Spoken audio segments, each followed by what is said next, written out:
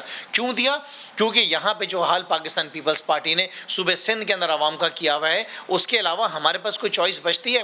اور معذرت کے ساتھ یہ وہ سارا پیسہ ہے جو کہ ایڈیشنل فنڈ ہے جو NFC اور 18واں ترمیم کے علاوہ ہے. اچھی بات ہے, ایسا ڈیفینیٹلی ہوا ہوگا, لیکن آپ کے اتحادیوں کو کیا مسئلہ ہے؟ وہ پھر آئے دن کیوں شکوا کرنے بیٹھ جاتے ہیں, پریس کانفرنس کرنے بیٹھ جاتے ہیں؟ اچھا اتحادیوں کو چھوڑیں, آپ کے کچھ اپنے MNAs نے بھی شکوے کیے, گیس کا شکوا, سڑک کا شکوا, نالیوں کا شکوا. یہ مطلب سیٹسفائی کیوں نہیں ہوتے آپ کے اپنے لوگ, اتنا کچھ آپ شہری سندھ میں اور کراچی میں کر رہے ہیں تو؟ اچھا سر, یہ تو سوال ہی نہیں پیدا ہو سکتا ہے. میں آپ کو چیلنج کرتا ہوں, کوئی بھی ایک MNA کی ویڈیو آپ مجھ سے پوچھے بغیر میرے اس شو کے بعد آپ چلا کے دکھا دیں اگر کسی ایک MNA نے کیا, کیونکہ MNA کو تو بہت کچھ دیا ہم نے. MNA کے بعد ہی ان کے ذریعے MNAs کے MPs کے بعد آ رہے ہیں. اور سر گزارش کے ساتھ میرے پاس عامر لیاقت صاحب کی ویڈیو تھی, ضرور چلائیے, بالکل چلائیے سر, چلائیے. آپ کے کہنے سے سر آپ ترقیاتی کاموں پہ چلائیے, سر ترقیاتی کاموں پہ چلائیں نا, میں آپ سے کہہ رہا ہوں. دوسری چیز, ہمارے اتحادی MQM جتنے فنڈز پاکستان تحریک انصاف کے MNAs کو ملے ہیں اتنے ہی فنڈز MQM کے MNAs کو ملے ہیں. اب MQM کے جو ووٹرز ہیں انہوں نے اپنے MNAs سے پوچھنا ہے کہ انہوں نے کیا کام کیا ہے. ہم نے تو کراچی کے اندر ڈیلیور کر دیا ہے. دیکھیں میں آپ کو آخر میں ایک بات کہوں, آج سے 1 ہفتے پہلے ہم نے پاکستان تحریک انصاف نے آرٹیکل 140A کے تحت ہائی کورٹ کے اندر ایک پیٹیشن فائل کی ہے جس میں ہم نے ڈیمانڈ کیا ہے کہ قانون یہ کہتا ہے جج صاحب کہ 120 دن کے بعد بلدیاتی نظام پورے ہونے کے بعد الیکشن کرانے. سو آپ الیکشن کرائیے سندھ حکومت سے حکم دے کے. ہم تو کانفیڈنٹ ہیں, ہم تو بلدیاتی الیکشن میں جانا چاہ رہے ہیں, ہم تو مقابلہ کرنا چاہ رہے ہیں کہ آئیں ہم سے مقابلہ کریں. ہم آپ کو بتائیں گے کہ کراچی کے لوگ تحریک انصاف کے ساتھ کھڑے ہیں یا نہیں کھڑے. اس کے ساتھ ساتھ میں آپ کو یہ بھی یقین دلاتا ہوں کہ انشاءاللہ تعالی 2023 کے اندر آپ پاکستان پیپلز پارٹی کو صوبے سندھ کے اندر نہیں دیکھیں گے. صوبے سندھ کے لوگوں نے پاکستان پیپلز پارٹی کو اب اور نہیں آزمانا ہے. ان کو جتنا آزمانا آزما لیا. یہ 5واں دور ہے ان کا. آپ سمجھتے ہیں ڈیلیور کریں گے؟ کل کی جو بہت شکریہ, بہت بہت شکریہ آپ کا خرم صاحب. ایک وقفہ لیتے ہیں. وقفے کے بعد بتائیں, افغانستان میں فوجیں ریت کی دیوار کو ثابت ہو رہی ہے. امریکہ کہتا ہے ہم نے آپ کو 20 سال ٹریننگ. بات کریں گے اسی حوالے سے وقفے کے بعد.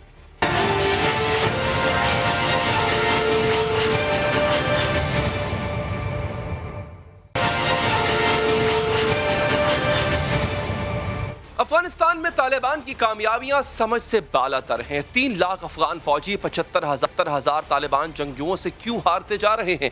1 لاکھ افغان پولیس اہلکار بھی طالبان کے سامنے بے بس نظر آتے ہیں. طالبان تیزی سے شہر کے شہر فتح کرتے جا رہے ہیں, ایک کے بعد ایک صوبے میں اپنا جھنڈا لہرا رہے ہیں. لیکن امریکی تربیت یافتہ افغان کمانڈوز, جدید ترین لڑاکا طیاروں اور بلیک ہاک ہیلی کاپٹرز کے باوجود افغان فورسز طالبان کا راستہ روکنے میں مکمل طور پر ناکام ہیں.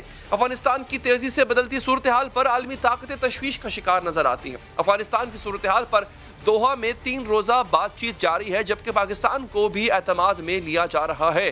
امریکی صدر کی فون کال وزیر اعظم عمران خان کو تو نہیں آئی, لیکن حیرت انگیز طور پر امریکی وزیر دفاع نے army chief general Qamar Javed Bajwa کے ساتھ ٹیلی فونک رابطہ کیا. امریکی محکمہ دفاع پینٹاگون کے مطابق وزیر دفاع لائیڈ آسٹن نے جنرل قمر جاوید باجوہ سے افغانستان کی موجودہ صورتحال, علاقائی امن و استحکام اور 2 طرفہ تعلقات پر بات چیت کی. عالمی طاقتوں کی تشویش کی سب سے بڑی وجہ افغان فورسز کی کمزور حکمت عملی ہے, جس کی وجہ سے طالبان ایک کے بعد ایک کامیابی سمیٹ رہے ہیں. اس وقت صورتحال یہ ہے کہ طالبان افغانستان کے 1/3 سے زائد حصے پر کنٹرول حاصل کر چکے ہیں. 6 صوبائی دارالحکومتوں پر طالبان کا باقاعدہ قبضہ ہو چکا ہے. مزار شریف اور پلخمری کے نواح میں شدید لڑائی جاری ہے. ان کے قبضے میں جانے والا آخری اہم شہر شمالی صوبہ سمگان کا دارالحکومت ہے, جس کا کنٹرول پیر کو طالبان کے ہاتھ آیا, جبکہ نمروز کا دارالحکومت زرننج, سرپل تخار صوبے کا شہر تالقان, قندوز اور ہلمند صوبے کا دارالحکومت لشکرگاہ پہلے ہی طالبان کے قبضے میں جا چکا ہے. حیرت کی بات یہ ہے کہ طالبان کی راہ میں ریت کی دیوار ثابت ہونے والی افغان فورسز کی تعداد 3 لاکھ سے زائد ہے. یہ تمام فوجی امریکی عسکری ماہرین کے تربیت یافتہ ہیں. امریکہ ان کے صلاحیت میں اضافے کے لیے 20 سال سے 88 ارب ڈالرز خرچ کر چکا ہے. اس وقت افغان فوج کے پاس اعلیٰ تربیت یافتہ 20 سے 25 ہزار کمانڈوز ہیں, جدید ترین لڑاکا طیارے اور گن شپ ہیلی کاپٹرز ہیں. اسی بنیاد پر امریکہ کو یقین تھا کہ افغان فوج آسانی کے ساتھ طالبان کا مقابلہ کر لے گی. آج بھی پینٹاگون کے ترجمان نے یہی بات دہرائی اور کہا کہ طالبان کی کامیابیوں پر تشویش ہے, لیکن افغان سیکیورٹی فورسز باغی گروپ سے لڑنے کی صلاحیت رکھتی. لیکن جب جان کربی سے سوال ہوا کہ اگر افغان فوج طالبان کا مقابلہ نہ کر سکی تو پھر امریکہ کیا کرے گا, تو انہوں نے بے پرواہی سے کہا زیادہ کچھ نہیں. اس سے پہلے امریکی صدر جو بائیڈن بھی بار بار افغان فوج کی صلاحیت پر اطمینان ظاہر کر چکے ہیں. ان کا ماننا تھا کہ افغان فورسز اور پولیس کی جس معیار کے تحت تربیت کی گئی ہے, طالبان صلاحیت کے لحاظ سے اس کے قریب بھی نہیں پہنچ سکتے. لیکن صورتحال بالکل اس کے الٹ نظر آتی ہے. جس فوج کے بارے میں امریکہ کو گمان تھا کہ طالبان اس کے قریب بھی نہیں پھٹک سکتے, وہی فوجی طالبان کا سامنا کرنے سے کترا رہے ہیں, اور اگر سامنا ہو جائے تو یا تو میدان چھوڑ کر بھاگ جاتے ہیں یا ہتھیار ڈال کر امریکی غرور کو خاک میں ملا دیتے ہیں. گزشتہ ماہ صوبہ بدخشاں میں طالبان کے ساتھ ہونے والی جھڑپوں میں 1000 سے زائد افغان سیکیورٹی اہلکار تاجکستان فرار ہو گئے تھے. یہی نہیں, طالبان کی مسلسل فتوحات کے سامنے افغان سیکیورٹی اہلکاروں کے ہتھیار ڈالنے کی پہلی ویڈیو سامنے آ چکی. کچھ جگہوں پر سیکیورٹیوں نے کوئی گولی چلائے بغیر یا کسی مزاحمت کے بغیر شکست تسلیم کر لی تھی. پروگرام کے وقت یہاں پر ختم ہو چاہتا ہے. ناظرین مجھے دیجیے اجازت, اللہ نے کے بعد.